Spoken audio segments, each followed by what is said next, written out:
Bonjour à toutes et à tous, bienvenue sur Radio M pour l'essentiel de l'actualité de ce lundi 13 décembre. La 19e édition de la foire de la production algérienne a été inaugurée ce lundi au Palais des Expositions au Bain Maritime par le Premier ministre, ministre des Finances Ayman Ben Abdelrahman.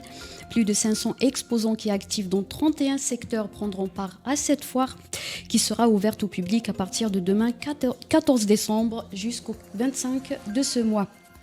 Le représentant du comité olympique de la principauté de Monaco, Daniel Desprages, s'est dit satisfait des installations sportives dédiées aux prochains Jeux méditerranéens qui auront lieu à Oran en été 2022.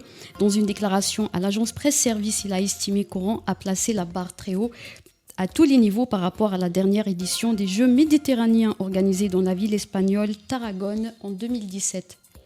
L'ancien wali de Djelfa, Genfaf Hamana, a été condamné, poursuivi dans des affaires de corruption, a été condamné ce lundi à 4 ans de prison ferme et une amende d'1 million de dinars par le juge du tribunal correctionnel de Sidi Mohamed, spécialisé dans les affaires de corruption financière et économique.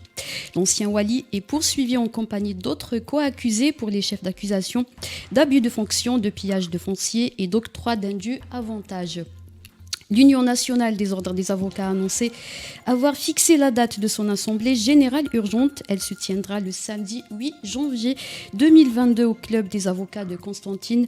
Les avocats prévoient de discuter le rejet par 62 000 avocats du régime fiscal de la profession d'avocat prévu dans la loi des finances de l'année 2022. Au Mali, les dirigeants des pays membres de la communauté économique des États de l'Afrique de l'Ouest ont indiqué avoir reçu l'engagement écrit du président de la transition malienne de leur fournir un calendrier électoral le 31 janvier 2022. C'est ce qu'a annoncé le président en exercice de la communauté économique des États de l'Afrique de l'Ouest, le chef de l'État ghanéen Nana Akufo-Addo, à l'ouverture de leur 60e sommet ordinaire dimanche à Abuja, dans la capitale du Nigeria. La communauté économique des États de l'Afrique de l'Ouest avait exigé l'organisation des élections au Mali en février sous peine de sanctions supplémentaires. C'est la fin de ce flash. Merci de nous avoir suivis.